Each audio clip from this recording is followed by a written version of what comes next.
బేగంపేటలో దోపిడీకి వచ్చిన దొంగలను చాకచక్యంగా తరిమికొట్టిన ఘటన సమాజానికి స్ఫూర్తిదాయకమని కేంద్ర మంత్రి కిషన్ రెడ్డి అన్నారు. ఇటీవల బేగంపేట పోలీస్ స్టేషన్ పరిధిలోని జైన్ కాలనీలో జరిగిన దోపిడీ యత్నం ఘటనలో తల్లి కూతురు చూపిన ధైర్య సాహసాలను కేంద్ర మంత్రి కిషన్ రెడ్డి అభినందించారు. ఈ ఘటనలో ధైర్య సాహసాలు ప్రదర్శించిన అమితా భవీలకు కేంద్ర ప్రభుత్వం తరపున ప్రశంసా పత్రాన్ని అందజేశారు. విద్యాసంస్థల్లో చిన్ననాటి నుంచి విద్యార్థినులకు మార్షల్ ఆర్ట్స్ నేర్పించే విధంగా ప్రభుత్వం చొరవ చూపాలని ఈ సందర్భంగా వారు కోరారు.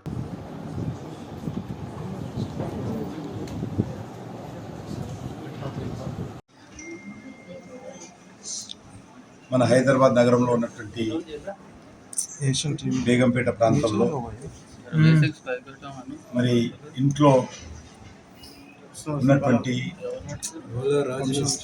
హౌస్ వైఫ్ పైన ఏ రకంగా దొంగలు వచ్చి పాత పరిచయం దృష్టిలో పెట్టుకొని ఏ రకంగా వారి మీద దాడి చేసి ఇంట్లో డకాయిట్ చేయడం కోసం ప్రయత్నం చేసిన విషయం మనకందరికీ తెలుసు.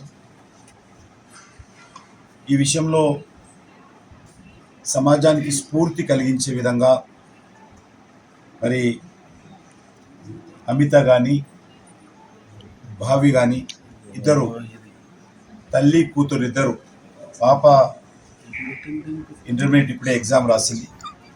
వీళ్ళిద్దరూ కూడా మరి పోరాటం చేసి ప్రాణాలకు తెగించి మరి వాళ్ళు దొంగలను ఏ రకంగా ఎదుర్కొన్నారో, మరి ఏ రకంగా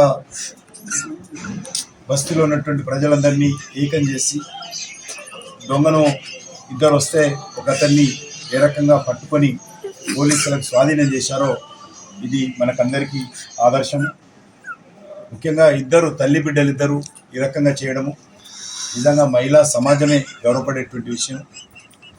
మరి వాళ్ళు శారీరకంగా పర్సనాలిటీ కాకపోయినా కూడా మానసికంగా ఒక మహిళగా మరి వాళ్ళు భారీ